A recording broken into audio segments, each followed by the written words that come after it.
Ya, baik, selamat siang mahasiswa-mahasiswa sekalian. Jumpa lagi kita di kuliah kimia. Dan kali ini adalah pertemuan ketiga. Pada pertemuan kedua kemarin kita telah membahas tentang struktur atom dan elektron konfigurasi ya. Jadi kemarin kita telah belajar mengkonfigurasikan elektron dan menentukan letak suatu unsur dalam tabel periodik. Nah, pada pertemuan ketiga kali ini kita akan belajar tentang periodik tabel atau tabel periodik, di mana dalam tabel periodik itu ada unsur-unsur ya, sifat-sifatnya yang akan nanti kita akan pelajari. Dan sifat-sifat itu akan menentukan ikatan-ikatan kimia yang terbentuk antara suatu unsur tersebut.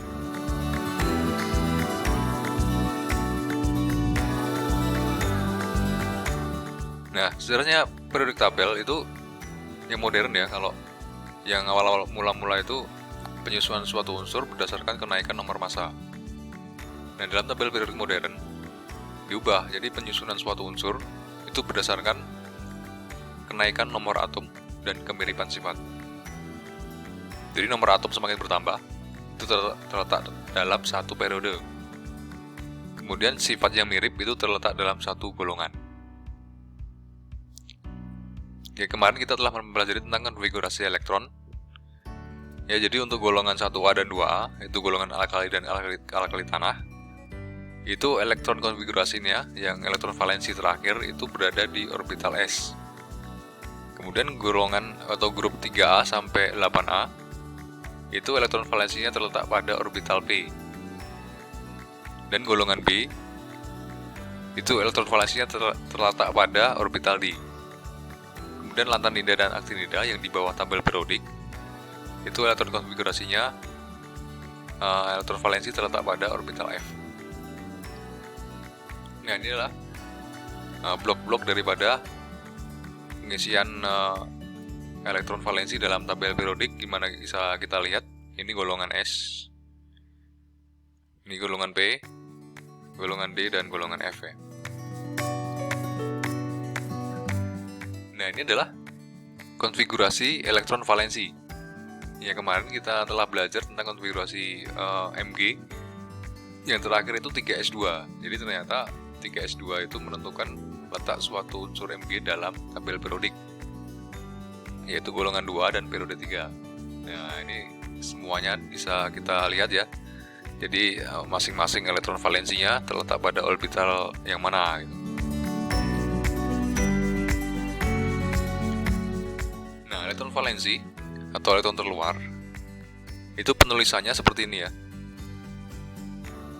Ini contohnya ada boron, nomor atomnya 5. Jadi elektron valensinya ada 3. 1s2, kemudian 2s1 dan 2s2 dan 3p1 ya. Seperti itu. Kemudian ini silikon, elektron valensinya ada 4.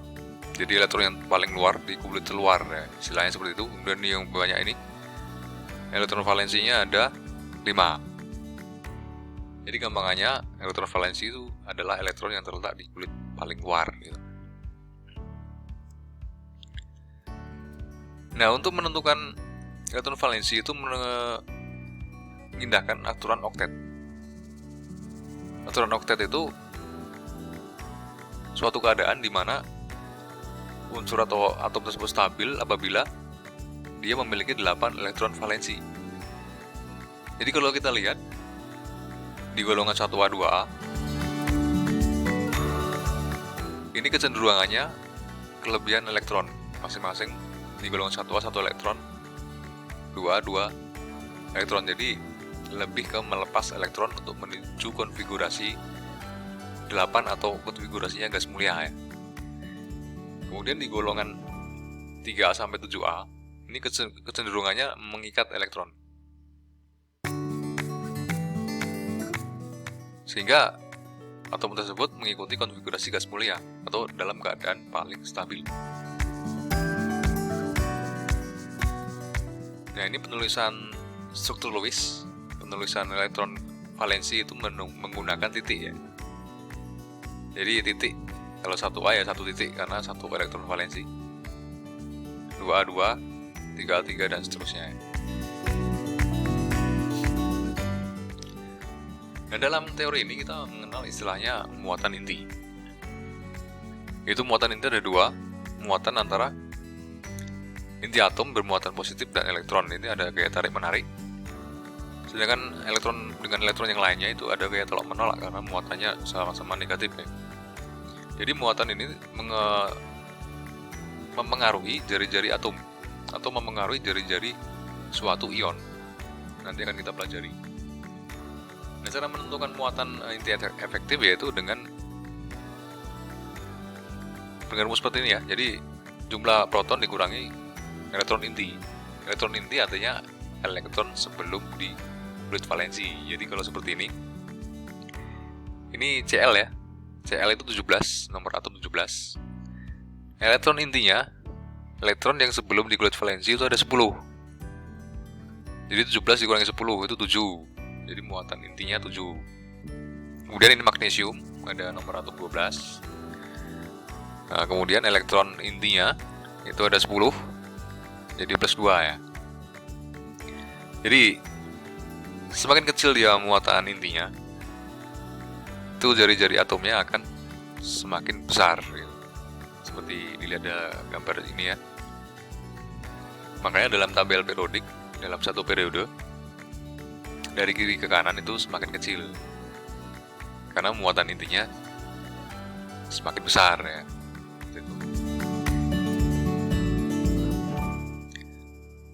Nah, sifat-sifat periodik itu terdiri dari jari-jari atom dan jari-jari ion. Ada juga energi ionisasi, afinitas elektron, dan elektronegativity atau elektronegativitas.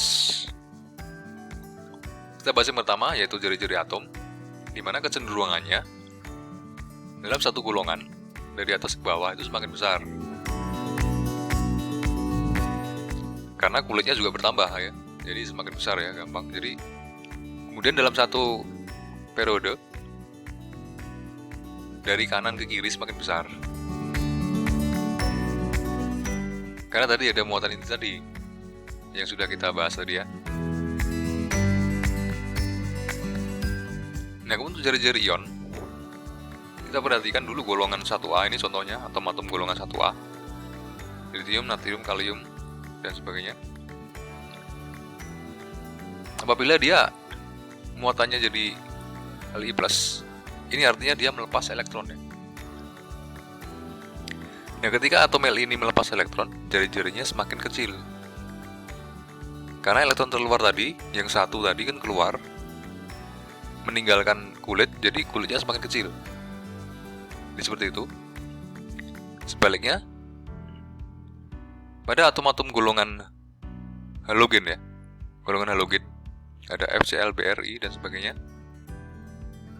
Apabila dia berubah menjadi ion atau F- itu jari-jarinya semakin besar.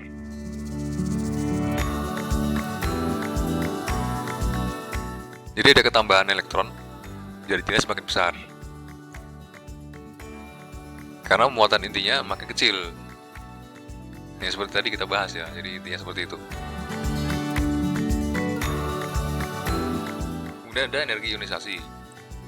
Itu energi yang diperlukan untuk melepaskan elektron dalam fase gas atau ion ya. Kemudian disebut ada energi ionisasi pertama dan ionisasi kedua. Jadi karena atom Mg itu ada 2 elektron valensi, jadi yang pertama dia melepas satu dulu, bertahap ya, satu elektron dulu, kemudian yang kedua. Nah, dilihat dari kecenderungannya energi ionisasi pertama dalam tabel periodik dalam satu golongan dari bawah ke atas itu semakin besar. Kemudian dari kiri ke kanan semakin besar. Jadi semakin kecil dia nomor atomnya, itu kecenderungan untuk melepas elektron juga semakin sulit. Seperti itu. Jadi dalam satu periode juga sama. Jadi semakin banyak dia elektron di dalam kulit tersebut, kecenderungannya untuk melepaskan elektron itu semakin sulit juga. Nah, inilah kecenderungan daripada energi ionisasi dalam tabel periodik. Nah, ada suatu perbedaan ya di sini kita lihat ya. Kita contohkan B sama N. tidak mengikuti kecenderungan karena konfigurasi elektron Be dan N itu menunjukkan adanya kestabilan dalam orbital. Jadi dia lebih stabil dibandingkan dengan unsur-unsur yang lain dalam satu periode, sehingga energi ionisasinya juga semakin besar. Jadi kita nanti konfigurasikan sendiri ya. Itu menunjukkan adanya kestabilan. Kemudian ada afinitas elektron. Ini kecenderungannya. Dalam tabel periodik, dalam satu golongan, afinitas elektron itu semakin besar dari bawah ke atas. Semakin besar juga dalam satu periode dari kiri ke kanan. Hampir sama dengan energi ionisasi tadi ya. Ini afinitas elektron ini kecenderungan untuk menarik elektron dalam suatu atom. Seperti itu. Kemudian electronegativity. Ini kecenderungan untuk menarik suatu ikatan dalam sepasang atom ya. Ini contoh ikatan kovalen. Jadi electronegativity itu dipakai di ikatan kovalen. Nanti di pertemuan keempat kita bahas lebih lanjut ya.